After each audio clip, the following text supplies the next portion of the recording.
Boa tarde, igreja, graça e paz. Eu sou a Luciana Lugarese, estou aqui para a gente iniciar um momento de aprofundamento na cultura de missões da IBVA. E hoje a gente tem um convidado muito especial, que é muito conhecido e muito querido por vocês, que é o pastor Gease. Pastor Gease, quer falar alguma coisa antes de começar?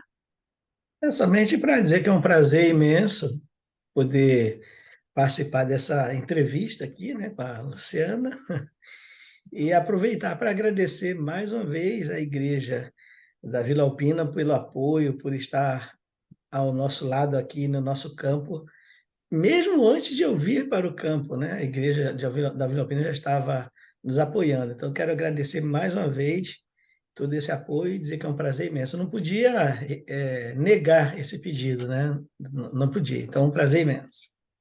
Obrigada, pastor, mais uma vez. Bom, todo mundo, ou a maioria pelo menos, já conhece o pastor Geazi, até pelos vídeos que ele tem mandado para a gente, a conferência missionária que ele fez ano passado, e muitos outros momentos que a igreja já esteve ali com o pastor Geazi, inclusive quando ele foi para a França. Mas tem um pessoal novo, então a gente vai apresentar aqui ele, por só uma questão formal. É o pastor Geazi Costa de Moraes, ele é pastor batista, formado pelo Seminário Teológico Batista do Sul do Brasil, pelo Rio de Janeiro, no estado do Rio de Janeiro e pela Universidade Presbiteriana Mackenzie, no estado de São Paulo. Ele é professor, pastor e missionário, atualmente com ministério na França. Ele é casado com a Andrea, eles têm dois filhos, que é o Geazi e a Bárbara. É autor de 10 livros até agora, né? Tá contando ainda, né, pastor? E todos pela editora Aba. Pastor, mais uma vez, muito obrigada pelo seu tempo. E aqui a gente vai ter uma conversa sobre a história do pastor Geazi, tanto antes da França, quanto como está sendo o ministério dele lá. Então, pastor, conta pra gente, como que se deu a conversão do senhor?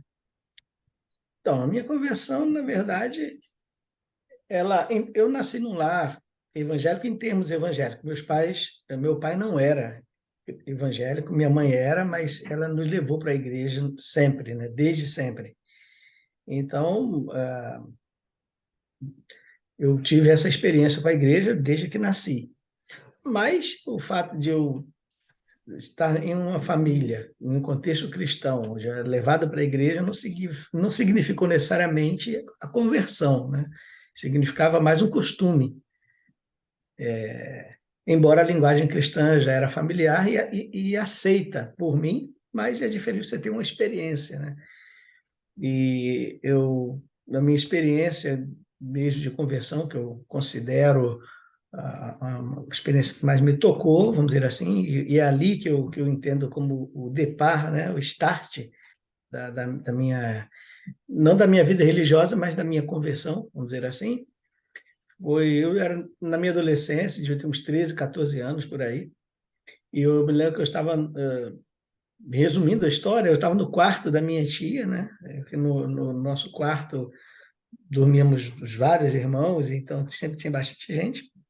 Minha tia estava trabalhando, entrei no quartel, eu estava numa tremenda crise espiritual, né? Porque eu me lembro que, embora eu me considero que era novo, 13, 14 anos por aí, o meu conflito é porque eu não vivia, não conseguia ter a mesma experiência que às vezes eu via as pessoas na igreja falando, via as pessoas dando testemunho de que Deus tocou no coração e etc. Que teve pessoas dizendo que tiveram experiência com Deus e eu dizia para Deus, mas tem alguma coisa errada, que eu não tenho a minha, né?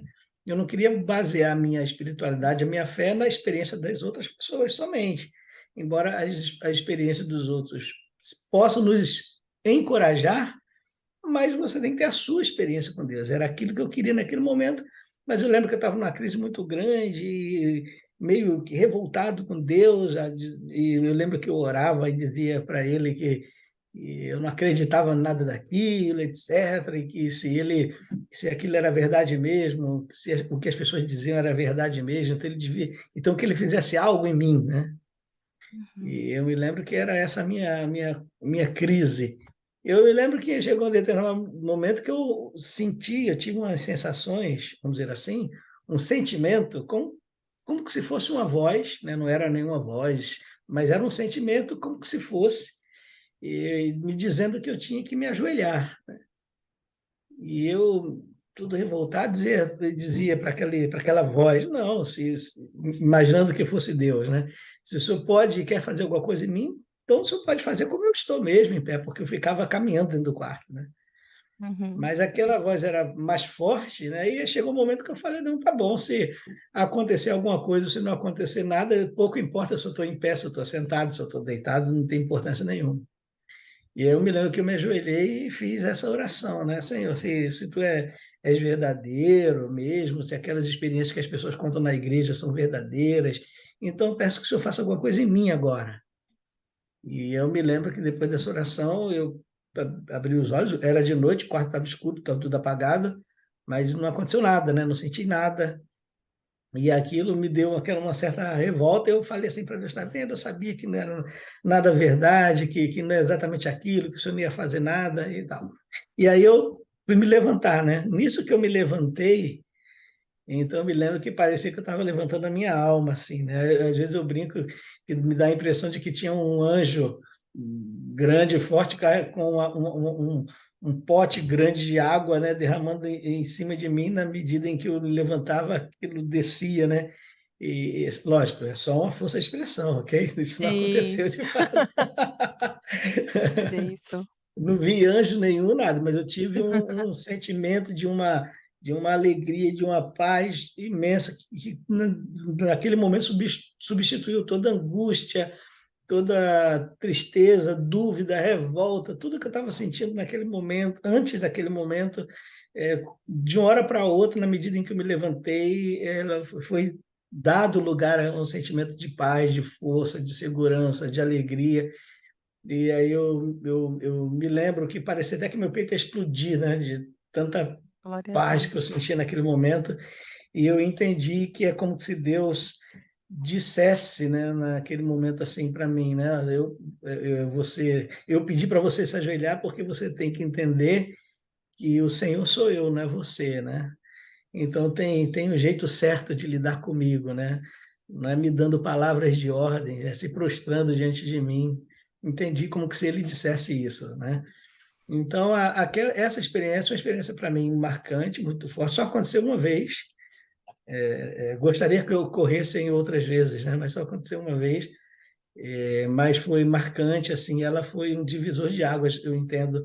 E eu me lembro que mesmo no decorrer do tempo da minha vida, quando eu tinha dúvidas, quando eu tinha conflitos espirituais, Deus me levava de volta a essa experiência, né? Aquele mesmo Deus que estava lá naquele quarto, no bairro Jabur, no Rio de Janeiro, naquele dia à noite, é o meu Deus que está aqui com você agora, né? Então isso me motiva bastante, né? Me encoraja bastante. Que tremendo, que tremendo. É, E aí o senhor já estava inserido no contexto da igreja, já trabalhava na igreja, e teve esse encontro pessoal com Deus, né? E a partir de quando se construiu esse chamado aí na sua vida? Vários chamados, na verdade, né? O senhor tem vários É. chamados, é pastor, é missionário, é professor, tantas coisas, né? Então, o meu chamado para o Ministério Pastoral, ele foi um processo, né? Antes mesmo dessa experiência de conversão, como eu disse agora há pouco, eu já tinha uma experiência de religiosidade com a igreja. A igreja era minha casa, vamos dizer assim. Eu era envolvido com todos os departamentos da igreja, sempre fui, desde que me envolvi com a igreja, né? E eu me lembro que eu era criança, junior, e eu via o pastor pregando, né? E eu me imaginava lá, ali no lugar dele, né? Embora não fosse algo que eu desejava, mas era uma coisa incontrolável. Eu imaginava, me imaginava ali. Uhum, E isso foi um processo que levou um tempo, até um determinado momento que de fato eu entendi. Eu me lembro que quando uma vez eu participei de um encontro de embaixadores do rei no Sítio do Sossego, eu não sei se hoje ainda existe o Sítio do Sossego, mas na minha época, quando era. Hoje eu tenho 54 anos, né? Mas era bem novo, era mais novo na minha adolescência. eu acho que existe Participei, sim ainda. deve existir, né? Aham. Então eu ia para o Sítio do Sossego e lembro que uma vez o preletor ele teve uma noite que era uma noite de uma preleção de vocação, né? E eu me lembro que aquela palavra me tocou muito, né? Eu me lembro que eu até chorei, né? naquele dia lá. Mas a minha experiência de chamada mesmo, que tem a experiência de chamada e a experiência, e no caso da chamada para o trabalho como professor, vamos dizer assim, porque eu acho que é uma vocação também. Vou contar duas experiências específicas, né? A primeira é essa que está ligada ao trabalho pastoral, mas também mais propriamente ao ensino, pelo menos é assim que eu entendo. Eu me lembro que eu morava nesse bairro que eu falei agora há pouco, no bairro Jabur, pertinho do bairro de Bangu, no Rio de Janeiro, na Zona Oeste. E eu me lembro que eu tinha chegado da igreja e eu sentei na sala, cheguei da igreja, sentei na sala e ia desatar o cadastro do tênis para ficar mais à vontade em casa. Mas só que, de repente, em determinado momento, enquanto eu queria desatar o tênis, o cadarço, eu tive um sentimento que eu devia sair de casa. Eu morava num prédio de 4 andares, morava no quarto andar, e aí ok, tive uma vontade, vamos dizer assim, né? E eu Uhum. entendo que era um plano divino para aonde vocês vão entender onde eu quero chegar. Aí eu amarrei de novo o tênis e abri a porta, desci o jogo de escadarias, né? 4 andares, não tem elevador, né? Então era descendo as escadas. Uhum. E eu me lembro que eu andava, eu entendia qual era a rua que eu tinha que entrar. Era uma coisa assim meio, eu caminhava e alguma coisa me dizia, entra nessa rua. Eu pelo menos entendia assim. Até que eu cheguei num determinado lugar, numa rua, era uma semana, era um domingo de Páscoa, era o domingo da ressurreição, era a Semana Santa, era o domingo da ressurreição, né, domingo da Páscoa. E quando eu cheguei nessa rua, tinha uma procissão católica pelo domingo, né, da ressurreição. E eu via, eu entendi que eu tinha que ficar ali parado e eu via aquela procissão passando, as pessoas com dor, enfim, aquele movimento católico, como vocês conhecem, né, nesse dia. E quando aquele grupo de pessoas passou, eu entendi aquele mesmo sentimento que me fez sair de casa. Eu tive um sentimento como que se uma explicação dentro do meu coração que dizia para mim, olha, tem muitas pessoas que estão no erro achando que estão na verdade e eu preciso de você para ensinar a verdade, né? Então eu ali eu entendi que era uma vocação. Eu entendi que era uma vocação para o ministério, mas eu entendi que também estava associada ao ensino. É lógico que tem muitas outras pessoas muito mais competentes, né, em termos de qualificação intelectual, mas Deus usa as pessoas nos níveis, em vários níveis, e dentro do contexto que ele me chamou, eu entendo que foi a vocação que ele me deu, tanto é que ele sempre abriu portas para mim nessa área, né, de lecionar, de escrever, enfim. Então, isso a minha experiência, da minha vocação, mais voltada para a área do ensino. Então, vou continuar um pouquinho a história. Aí depois eu me lembro que eu entrei num ministério de evangelização, um missionário, que era de um grupo da Associação de Adolescentes do Oeste Carioca, e eu participei desse projeto. A gente fazia trabalhos missionários em vários lugares do Brasil, em várias cidades. Eu me lembro que eu fui fazer um projeto missionário na cidade de Chapecó, no ano de 1986. Eu tinha 17 anos de idade, janeiro de 86. E ao final do projeto, um projeto de um mês, o grupo voltou à igreja, se você pudesse continuar aqui com a gente. Aí eu voltei para o Rio de Janeiro e conversei com a minha mãe, eu vou voltar para Chapecó para ficar um ano com eles lá ajudando na igreja, né? E voltei para Chapecó. Mas eu, apesar dessa experiência da minha vocação que eu acabei de dizer, não era, na verdade, o que eu queria. Eu queria fazer outra coisa, eu queria estudar outras coisas. Eu estava dirigindo minha vida nesse sentido. Então, eu estava em Chapecó, estudei. Depois, aí eu fiquei em Chapecó 2 anos, voltei para o Rio de Janeiro, entrei num cursinho para fazer um vestibular. E eu me lembro que isso foi no final de 1988. porque eu fiquei em Chapecó em 86, 87, 88 eu voltei para o Rio de Janeiro. E eu estava fazendo pré-vestibular, e eu me lembro que era o final de 88, quando eu ia, o cursinho de eu fazer, ele fazia um simulado de vestibular. E Uhum. eu estava, e era um dia de simulado, um dia que eu faria essa prova, né? Eu me lembro que eu saí de casa e ia atravessar a avenida chamada Avenida Santa Cruz, para pegar um ônibus na direção do bairro de Campo Grande, que seria a minha direita. Aliás, eu não iria atravessar a rua, naquele lado onde eu estava é que o ônibus vinha para a minha direita. Só que eu entendi que eu deveria atravessar a rua e pegar o ônibus para ir à esquerda. E naquele momento veio no meu coração: você vai para o seminário, vai lá no seminário fazer a inscrição.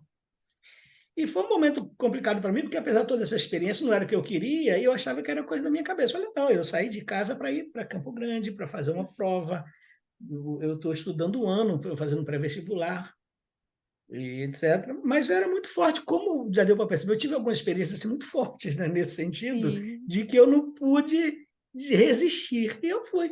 E eu me lembro que eu peguei um ônibus, que o número dele é 869, né, que vai de Campo Grande ao Meier. E do Meia a gente pega, que é um bairro no Rio de Janeiro, de lá a gente pega um outro ônibus para ir para Tijuca, que é onde tem o seminário. E eu lembro que eu estava dentro do ônibus, eu falava assim, o que, que eu estou fazendo aqui? Eu não saí de casa para vir para cá. Mas eu conhecia o seminário, eu sabia bem o caminho, porque eu conhecia lá. Eu tinha tios que moravam lá na Tijuca, pertinho do seminário, que eu conhecia bem. Enfim, eu lembro que eu cheguei no seminário, subindo o que a gente chama de colina, né? Vai subindo até chegar lá no seminário, e eu dizia isso todo o tempo: o que é que eu estou fazendo aqui? Né? Mas fui lá na secretaria. Quando eu cheguei na área do campus, eu tinha um amigo meu que já estava estudando seminário, ele brincou comigo, disse, o que você está fazendo aqui, rapaz? Você é maluco, vai ser jogador de futebol. Ele brincava assim, né? Vem estudar no seminário, não. Aí eu fui à secretaria, peguei a ficha de inscrição e não preenchi nada ali, eu levei para casa. E eu, muito angustiado. Chegando em casa, eu fui começar a preencher e parecia que havia uma bigorna na minha mão, né? Não era aquilo, estava tudo errado. Eu tinha saído de casa para ir para um lugar, tinha ido a outro, estava fazendo coisas totalmente diferentes e só faltava assinar. E eu me lembro que eu não queria, né? Mas, enfim, todo esse processo me levou a isso, eu assinei. Nisso que eu assinei, eu senti uma paz imensa no meu coração. Toda aquela angústia de ter, em tese, ido ao lugar errado, né? Ido fazer a coisa que não era o meu propósito inicial, tudo aquilo Sim. sumiu. Naquele momento eu tinha uma segurança muito grande de que era aquilo. Quando eu assinei, a paz que eu senti no meu coração era uma atestação para mim de que era isso que Deus queria para a minha vida. Então, foi ali no final de 88, entrei no Senado em 1989 e me formei em 1992, no Senado do Sul do Rio de Janeiro. Mais tarde, eu fiz a validação do meu diploma no Mackenzie, em São Paulo, como você já falou, né? Ai, que bênção, nossa. É, realmente, quando a gente escuta a voz de Deus, não tem como ignorar, né? Ainda mais que Deus faz as coisas como Ele quer, né? É É. interessante essa história. E com relação ao seu ministério atual aí na França, quanto tempo que o senhor está aí? Então, eu cheguei aqui na França, a gente desembarcou aqui no Charles de Gaulle, né, o aeroporto de Paris, em, foi no dia 26 de novembro de 2014. Então, tem 8 anos e pouco, né, alguns meses. Uhum. Em novembro vai fazer 9 anos que a gente está aqui.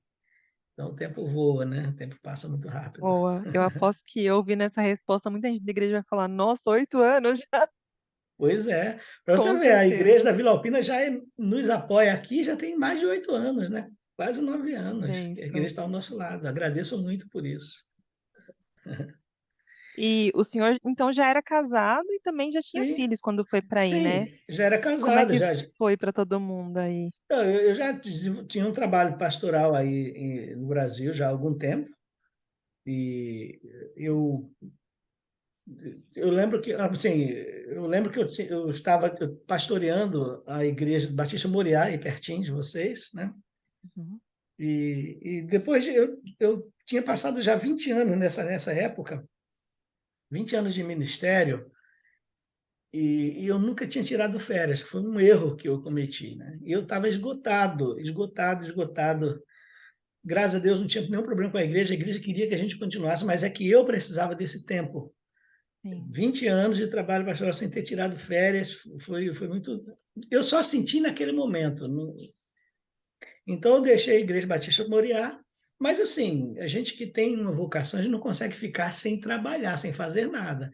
Então, fui ajudar um pastor amigo meu no interior de Alagoas, mas era diferente. Ele era o pastor, eu só estava lá apoiando, então era diferente de toda aquela carga da responsabilidade de conduzir a igreja. Fiquei 3 meses lá numa cidade chamada São Sebastião de Alagoas, que fica a 120 quilômetros no interior, a 120 quilômetros distante de Maceió.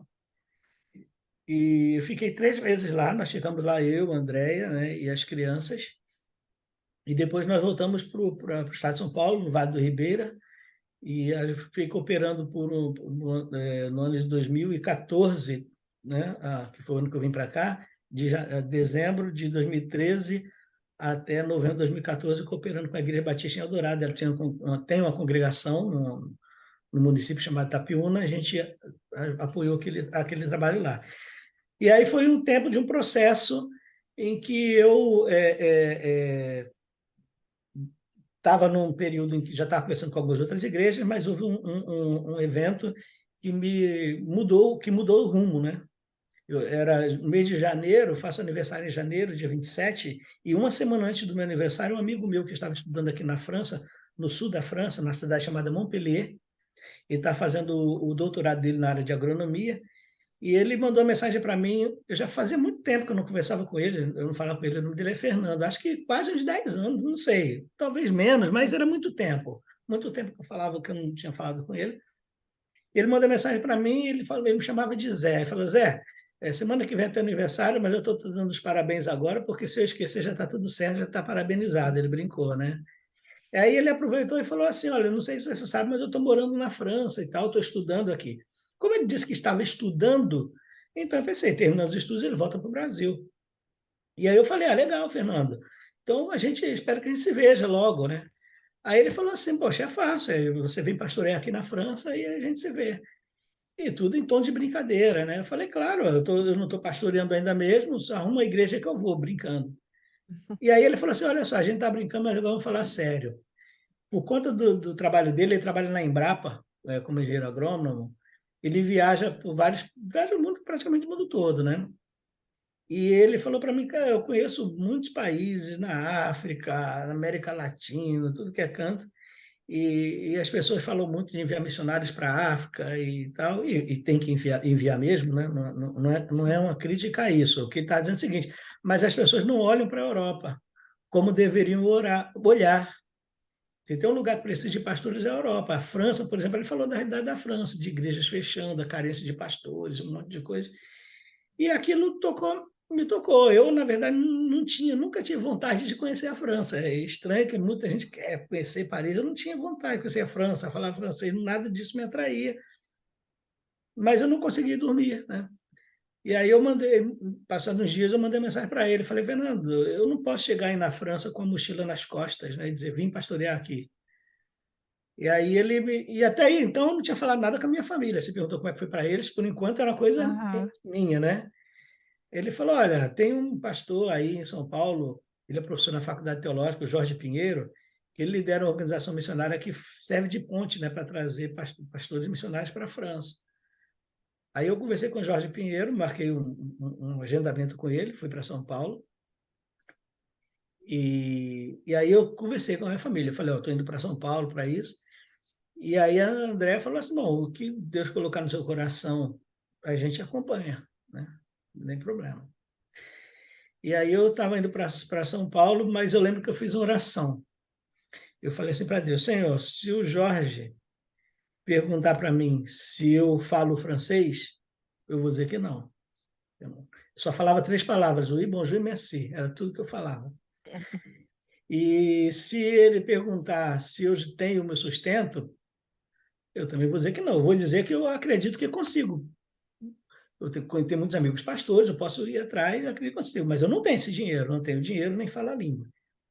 E o meu desafio para Deus foi o seguinte: se ele falar qualquer coisa que tem uma conotação negativa, ainda que diga que eu posso ir. Por exemplo, não, já tudo bem, você pode ir, mas pô, você não fala a língua e nem tem o sustento ainda. Isso é difícil, vai ter que correr atrás. Ainda que ele dissesse que eu poderia vir, mas dissesse qualquer coisa com conotação negativa, para mim seria um sinal de Deus que não era para eu vir. Uhum. Porque para eu vir, eu tinha que estar muito seguro de que Deus queria. Sim. E aí eu fui lá, cheguei lá na Faculdade Teológica em Perdizes, né? Ele trabalhava lá. E parecia que ele tinha ouvido minha conversa com Deus, né? Porque eu me sentei, me apresentei, eu não o conhecia.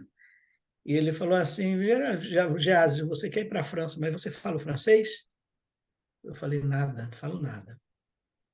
Ele falou assim: e o sustento? Você tem dinheiro para ir para lá? Porque as igrejas lá são pequenas, as igrejas, embora a França e tal, mas as igrejas, a maior parte delas não tem recurso de sustentar o pastor, né? Eu falei: eu também não tenho dinheiro, não. Aí, como eu disse, eu acredito que eu consigo, eu conheço muitos pastores, muitas igrejas, posso ir atrás, mas eu não tenho dinheiro. E eu estava esperando ele falar alguma coisa assim, é difícil, né, e tal, alguma coisa assim. Uhum. Ele pegou, ligou o tablet dele pelo Skype e ligou para um outro missionário da mesma missão que já estava aqui em Montpellier, no sul da França. E ele chamou, mas o irmão não atendeu, e ele deixou uma gravação.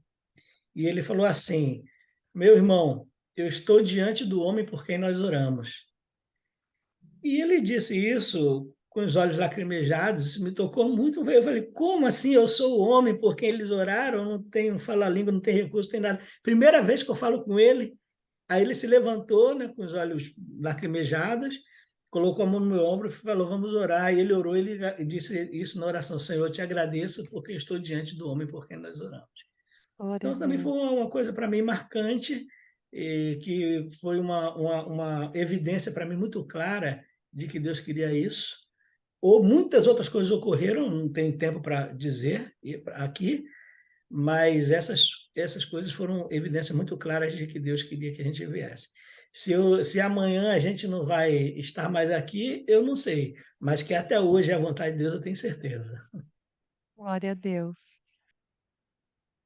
Maravilha. Então, o senhor está compartilhando com a gente a sua experiência dessa confirmação, dentre várias outras, né? Mas aqui, pelo menos, mais te marcou e inicialmente também, né, para o senhor ir para a França.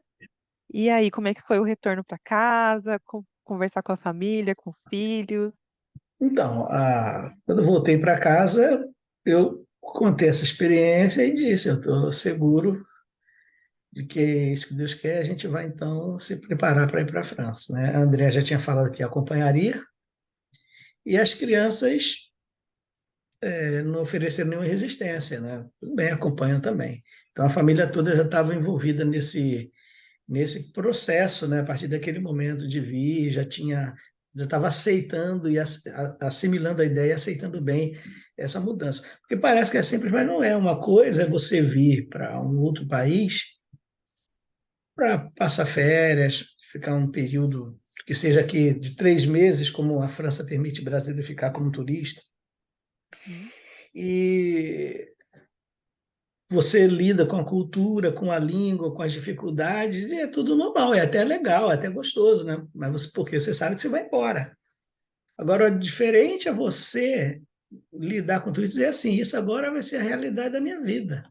Eu Sim. vou ter que ver isso, a língua, a cultura, o jeito do francês ser, a forma como o francês compreende a vida, a forma de lidar, as regras de comportamento, que são muito diferentes das regras de comportamento brasileiro. O brasileiro é muito mais leve, muito mais, o francês é muito mais difícil nesse sentido. Então, quando você pensa assim: poxa, agora eu tenho que viver com isso, é duro, né? Não, Uhum. não é uma coisa tão simples assim, não é só ir lá passear e ver a Torre Eiffel e ir para casa, não é, né? E a tendência é de uma solidão muito grande no início. O seu círculo de amigos se reduz à família, né? Mesmo a igreja não é tão acolhedora como a igreja brasileira. Para você ter uma ideia, eu vim para ajudar uma igreja que tinha um pastor. Eu coopero com eles até hoje, a igreja de Cleçuí, vou uma vez por mês lá, além de 2 quintas-feiras, um domingo por mês e 2 quintas-feiras. Ele buscou a gente, que a gente estava em Montpellier, que a gente veio do Brasil, do aeroporto Charles de Gaulle, a gente pegou um trem para ir para Montpellier, ficou uns 10 dias na casa desse meu amigo, que eu falei agora há pouco, o Fernando. Uhum. Depois a gente subiu para a região de Paris, e é esse pastor, a quem eu ajudo até hoje, que buscou a gente no aeroporto. Então, eu me lembro que a gente chegou de noite no aeroporto, não, na estação de trem, que é, sim, a estação de trem dentro do aeroporto. Ele buscou a gente lá, e eu me lembro que era de noite, estava chovendo, ele colocou a gente no carro, nós não tinha como dizer uma palavra, porque a gente não sabia nada de francês, nem ele nada de português, ele, né? Mas eu me lembro que ele chegou, era à noite, abriu a porta da casa de a gente ficar, deu a chave, virou as costas, foi embora, e a gente ficou bem perdido.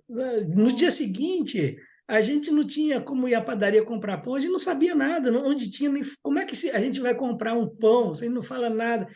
Se fosse no Brasil, com certeza o pastor tinha providenciado alguém para Sim. ajudar, para dar uma instrução, com certeza, de repente até já levava o café para, dependendo da igreja, assim, o brasileiro é assim, agora aqui não, simplesmente entregou a chave, colocou a gente de casa, entregou a chave, virou a escola, no dia seguinte nem, porque na família, na igreja de Cressuí, tem uma família brasileira, tinha na época, e eles nos ajudaram muito. Podiam se utilizar dessa família para intermediar, para falar, para ligar, para perguntar como a gente está, sabe? Nada. Então a gente ficou totalmente perdido. Quem nos ajudou foi um pastor de uma igreja lá na cidade onde a gente morava, a cidade se chama Ponto Combo. É uma colônia, a maior colônia portuguesa da França. Então tem uma igreja de língua portuguesa de Portugal lá, uma igreja da Assembleia de Deus. Então o pastor dessa igreja, alguém nos deu o contato dele, e a gente conversou com ele, o nome dele é Samuel. Aí ele foi lá em casa, ele levou a gente na padaria, e aí os irmãos ali de língua portuguesa começaram a nos ajudar, uma família brasileira, que a gente tem amizade muito grande até hoje e tal. Mas se não fossem esses, não fossem os brasileiros, a gente. Então, isso nos chocou um pouco. A gente ficou olhando para o outro, chovendo, sem saber para onde ir, trancado aqui, sem falar nada, meio perdido. Então, assim, mas a maldade não é, o francês é assim, eles são assim. Sim. Não é uma questão de escolher. Eles são assim, lógico que tem alguns que são diferentes, por influências culturais, mas de um modo geral eles são assim. Né? Agir diferente é uma surpresa, acontece, mas de um modo geral eles são assim. Então, a coisa que eu falei, a gente vai ter que viver com isso, né? Tem que conviver com isso. Eu me lembro que o meu filho, a minha filha conseguiu escola primeiro que meu filho, e ele estava angustiado, ele queria ir embora, queria voltar. Falou: aqui eu não falo a língua deles, eu não tenho amigos aqui.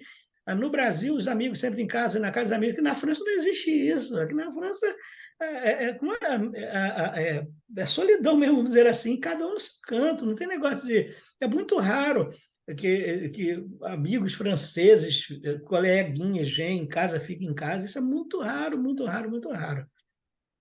Então, os meus filhos sofreram muito. Eu me lembro que uma vez eu cheguei em casa, ele estava chorando, falando: pai, eu quero ir embora, eu quero ir embora, eu quero ir embora, eu não falo essa língua, eu não quero ficar mais nesse país, não falo a língua daqui, não tenho amigos aqui. E eu lembro que era de noite, e eu desci, né, porque a gente morava numa casa em cima de uma igreja batista vietnamita, né? E a gente então descia a escadaria, e eu fui andar com ele na rua, no deserto, de noite, para ele relaxar, conversando com ele, mostrando: filho, no início é assim mesmo, mas você vai aprender a língua, você vai ter amigos, você vai para a escola, a gente veio aqui por esse propósito, tá bom? Então procure ficar tranquilo. A gente andou, ele relaxou, nós voltamos para casa e dormiu, nunca mais tocou no assunto. E eu me lembro, minha filha, foi até eu considero uma experiência engraçada, que a gente estava na sala, nessa mesma casa ainda, e eu lembro que ela foi no quarto, pegou a mochila dela, né, colocou nas costas, encheu com algumas coisinhas, colocou nas costas, e chegou, caminhou assim no meio da sala, foi até a porta e falou: papai, eu vou embora, eu não quero mais ficar aqui. Né? De noite também, um outro dia isso, mas à noite. Filho, você não quer ficar aqui? Não, pai, eu não quero ficar aqui, eu vou embora. E você vai para onde, pai? Eu vou embora. Abriu a porta, aí desceu a escada, eu deixei, né? Eu acompanhei, fui junto com ela, desceu. Lá embaixo tem uma área assim com, com pedra de brita, que é onde eu estaciono o carro, os carros, pessoal da igreja, né? Da igreja vietnamita. Aí tem um portão e a rua. Eu fui com ela até o portão, ela abriu o portão, isso à noite, chegou na rua, e aí eu falei para ela: filha, você vai embora mesmo? Sim, pai, eu vou. Eu falei: mas você vai para onde agora? Ela falou: não sei, pai, eu só sei que eu vou embora.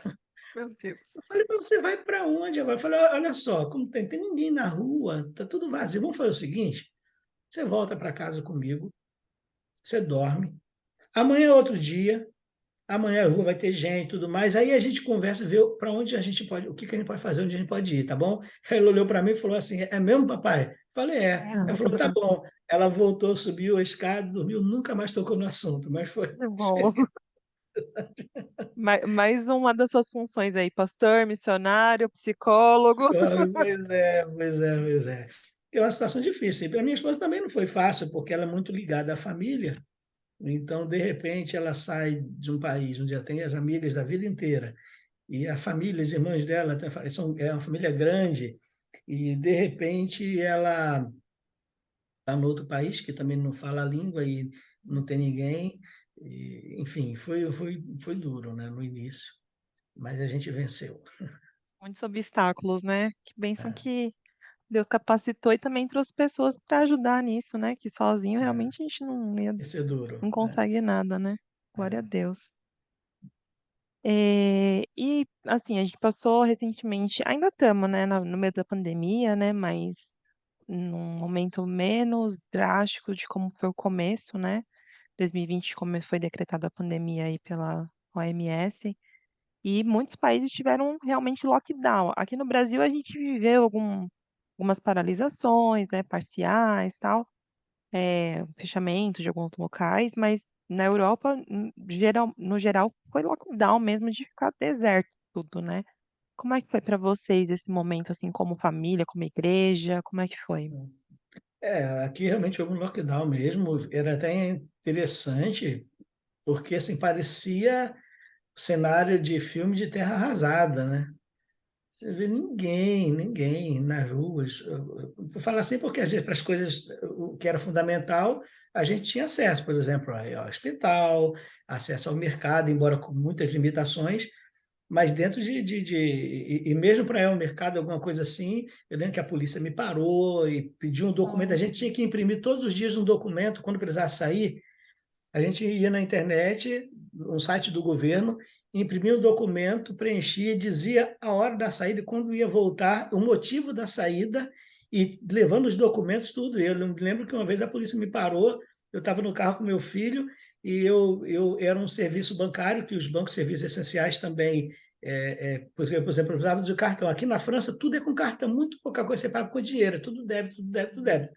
Então não podia ficar sem o cartão, senão não ia viver, né? Não ia comprar sim, comida, nada. Então eu tive que ir ao banco. E aí eu coloquei, preenchi tudo e meu filho estava junto. Aí a polícia me parou, eu já estava voltando do banco. Aí ele falou, pediu a informação, eu falei onde ia, aí ele falou, mas esse está do seu lado. Eu falei, é meu filho. Não, proibido, só uma pessoa no carro. Aí ele diz assim, olha, hoje eu vou deixar você ir para casa, mas da próxima vez você vai pagar, acho que era quase 300 euros de multa, né? Um negócio assim. nossa, Então era um negócio assim, você via nada, nada, nada, nada, não, foi um negócio assim tenebroso mesmo, né? Assim, na minha opinião, o uhum, solidão total absoluta. Mas tem uma coisa interessante, duas coisas interessantes. A primeira tem a ver com o país em si, porque a França é um país laico e o laicismo francês é uma coisa que o Estado leva muito a sério. Em que sentido? No sentido de que, como o país é laico, o Estado é laico, não há espaço para propagação no ambiente público que pertence ao Estado de nenhuma religião. Então, não se fala em Deus na França, nem no Natal. No Natal se fala Papai Noel, é o Père Noel, mas muitas crianças, muita gente na França nem sabe que o Natal é associado à pessoa de Jesus, que Jesus é associado ao cristianismo, então é proibido, né? É, assim, proibido, vamos dizer assim, isso não é propagado, ninguém vai preso se falar, mas não é divulgado. velado, né? É, e teve uma vez até um filme que conta o nascimento a história do Natal na visão dos animais, né? Não sei se você conhece esse filminho. Sim, Uma escola aqui na França levou as crianças, eles não sabiam o teor do conteúdo do filme, e levaram as crianças para o cinema, né? Como atividade. E quando chegou lá, o filminho começou, o professor se levantou e proibiu as crianças, não, vamos todos embora, porque esse filme quer fazer nossos filhos assimilarem o valor do cristianismo. Nós não aceitamos isso e proibiu as crianças.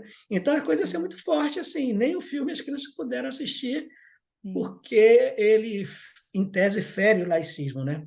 O que é, no caso, na prática, é meio hipócrita, porque eles, por exemplo, na sala de aula, os cristãos, nem outra religião, mas estou falando dos cristãos, podem falar de Jesus. Não pode, aqui não existe uniforme escolar, cada um vai com a roupa que tem em casa.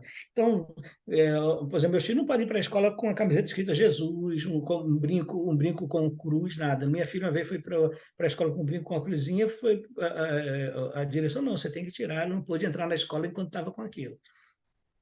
Só que ela uma vez falou para mim, pai, aqui é engraçado, porque a gente é proibido de falar, a gente não pode falar de Deus na escola, mas os professores podem falar contra Deus, né?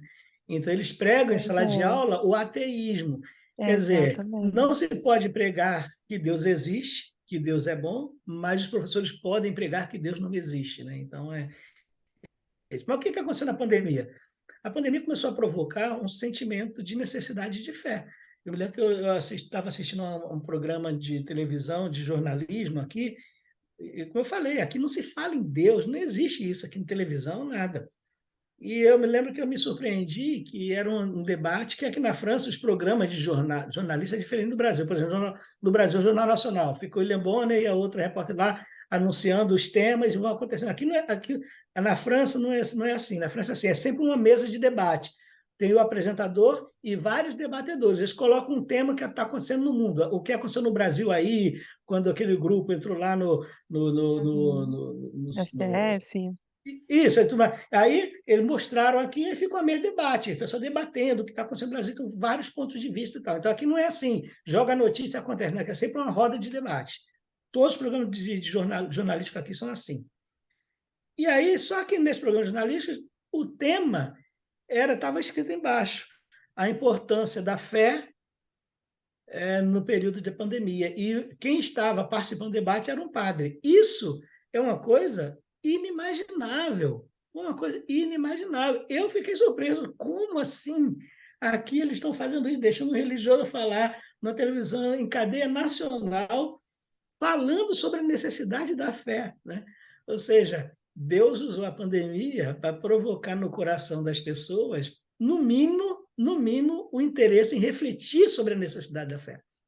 Aqui, eu moro numa cidade muçulmana, e a padaria aqui na rua, aí na esquina da rua de casa, ele é marroquino, muçulmano e tal. Eu me lembro que uma vez eu fui comprar pão, né? Ele me chama de meu vizinho, é mon voisin. Bonjour, mon voisin. Bom dia, meu vizinho. E aí ele estava falando assim para mim, olha, eu entendo que Deus está fazendo isso acontecer com o mundo, foi no período da pandemia, para fazer a humanidade entender que ninguém é nada sem ele. Né? olha Então, só. esse foi o lado, foi a luz no meio da escuridão, né? É o sopro de fôlego, de frescor no meio da tragédia. É, Deus usou tudo isso para fazer, pelo menos, provocar, no mínimo, uma reflexão, né? Da parte das pessoas. E na igreja também foi interessante, porque assim a gente não podia se encontrar fisicamente, os encontros eram todos virtuais, pelo Zoom, etc., os meetings, etc. Mas, ao contrário do que poderia se esperar, porque era um medo que eu tinha, a nossa igreja, quando terminou esse período de encontros virtuais, ele ainda continua, né? Mas assim, era só virtual, para os encontros presenciais, físicos, eu percebi que a igreja estava muito mais unida do que antes da pandemia. Entendeu? A crise, o medo, isso uniu mais os nossos corações. A gente se encontrava pelo Zoom e eram encontros calorosos. E as pessoas ficavam felizes em poder se ver, mesmo na telinha do computador, em falar umas com as outras. E quando a gente se viu, a gente estava junto, a gente percebeu que aquele calor ele continuou. E foi até um pouco difícil para mim administrar algumas coisas, porque a gente voltou a se reencontrar fisicamente, mas ainda havia regras, limite de distanciamento, etc. Não pode apertar a mão, não pode abraçar. Mas aqui, a igreja que eu pastorei aqui em Vila Belo é uma comunidade, a região é uma região de árabes e africanos. e quase 100% dos membros da minha igreja são de origem africana, de língua francesa, mas de origem africana. E os africanos têm um espírito muito mais caloroso que os franceses, nem Sim. compara. E foi duro, porque a gente não podia se abraçar, mas não estava nem aí. Chegava e abraçava, beijava, como é que vai? Não nem aí. E era difícil, às vezes a gente falava das regras e tal, e o gelzinho, as máscaras, etc. Alguns, mas não tinha jeito. Um ou outro vinha, dava um abraço e apertava. Mas, ou seja, a gente, o calor humano ele continua, isso não se perdeu, né? A gente Glória a não Deus. perdeu o sentido de igreja, igreja no sentido de comunhão. A pandemia não nos fez perder isso. Glória a Deus, pastor. E depois de tudo isso que aconteceu, né, o senhor contou aí sobre o início de ir para a França, esses obstáculos e desafios do senhor, da sua família, até, né, a gente fez esse pulo aí para um lockdown, mas hoje, né, apesar de a gente estar na pandemia ainda, a gente está mais nesse lockdown, graças a Deus, qual que é o maior desafio que o senhor acha que enfrenta atualmente aí na A minha França? igreja aqui, Isso. tá. O nosso desafio ele não está ligado à pandemia. Uhum. O nosso desafio está ligado à realidade cultural do contexto em que a gente vive. Eu falo a gente, a igreja aqui. E qual é o nosso contexto? Nosso contexto cultural, ele é religioso. Por quê? Porque nossa região, que é a região do CEP 95, né? Aqui na França é muito conhecido. Onde que é tal cidade? É no 95, no 93, é no 72. Então, eles Ah, conhecem a região pelo início do CEP. É uma região muçulmana. Então, é uma região religiosa muçulmana. Então, aqui tem, na nossa cidade de Villa-Lobé, tem 4 mesquitas, né? Uma cidade que não é uma cidade tão grande, parece que tem em torno de 20 mil, mil habitantes, e com 4 mesquitas, e igrejas são duas, a nossa igreja e uma igreja chamada Torre Forte, e são igrejas pequenas. Essa igreja tem 65 membros e é considerada aqui na França como uma grande igreja, você tem uma ideia, né?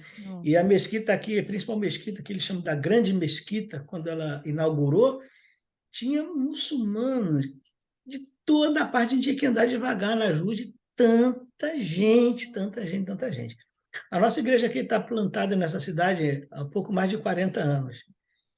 E ela jamais teve nenhum projeto de alcance da comunidade islâmica.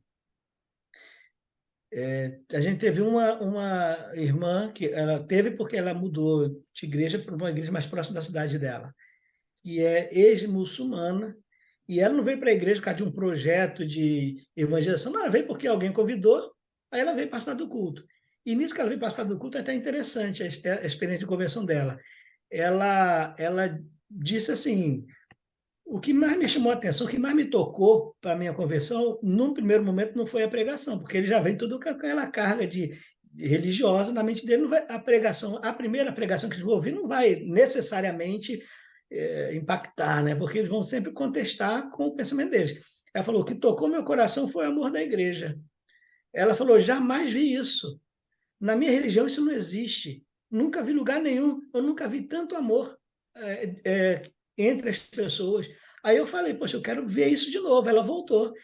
Eu falei: eu quero ver isso de novo. Voltou. Aí ele falou: na medida que eu fui voltando por causa do amor entre os irmãos, a palavra foi tocando meu coração e eu me Glória converti, a né? Deus. Que Então, bênção. para ver que o amor é a mensagem mais forte que a igreja pode Com pregar. certeza. É o amor, né? Então, eu falei para a igreja, meus irmãos, a gente está aqui há 44 anos, 43 anos, Deus nos colocou numa cidade muçulmana, é evidente que os muçulmanos são alvo da igreja. Nós não temos cumprido com a nossa missão. O nosso desafio são eles. Então, é nisso que a gente está começando a investir agora, né, para trabalhar, fazer um projeto, e trazer 2 missionários que trabalham há já algum tempo com muçulmanos, e agora que a gente está esperando que, a partir desse ano, do segundo semestre de 2023, né, daí para frente, a gente consiga implementar de uma forma mais segura. Então, o nosso projeto, O nosso desafio maior é isso. Nós não temos o desafio de fazer a igreja se unir de novo, porque ela nunca se desuniu nem mesmo na pandemia, né?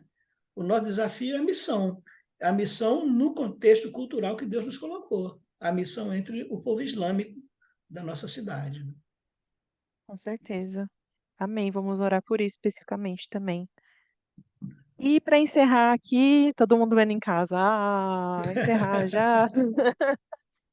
É, se o senhor pudesse falar só uma coisa para a Igreja do Brasil, não só a IBVA, mas a Igreja de Cristo no Brasil, qual seria a sua mensagem, pastor? Tá? Minha mensagem é simples. A minha mensagem é que o alvo da igreja é o mundo todo. A igreja não tem o direito de decidir quem deve ou não ouvir o evangelho. Não é porque os europeus economicamente são abastados que eles devem ser privados do investimento da igreja. Eles são abastados financeiramente, mas eles são pobres no coração, pobres na alma. A igreja tem que ver o mundo todo como seu campo de trabalho. É a minha mensagem. Eu digo isso que eu sofri muito e perdi muitos apoios por ter vindo para a Europa, né? Teve um pastor amigo meu que disse assim: ir para a França é fácil, quero vir para a África. Ele não conhece o campo europeu, não conhece a França Uhum. e não compreende o sentido de missão. Então, a palavra que eu deixo, uma palavra, uma frase para a igreja brasileira, uma frase: o campo da igreja é o mundo todo. É isso. Amém. Glória a Deus. E de por todo mundo, né? E pregar o evangelho, né? Glória a Deus. Pastor, mais uma vez, muito obrigada pelo seu tempo. Creio que a gente não vai se resumir só a essa conversa. Eu tenho certeza que a Igreja Batista de Vila Alpina vai querer saber mais do Senhor, mais das suas experiências. Mas desde já eu agradeço pelo seu tempo, pela sua paciência. A gente está aqui começando esse projeto. O senhor é muito paciente. Muito obrigada.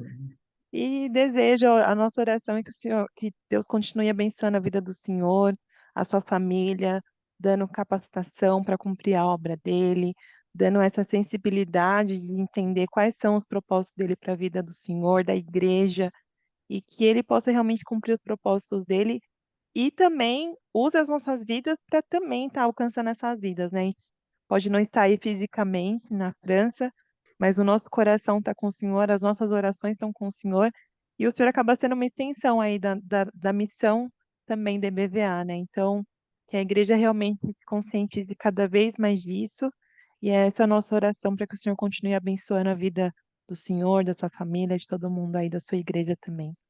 Amém. É só precisa uma coisa, né? Você diz que a IBVA não está aqui fisicamente, mas está através de mim, né?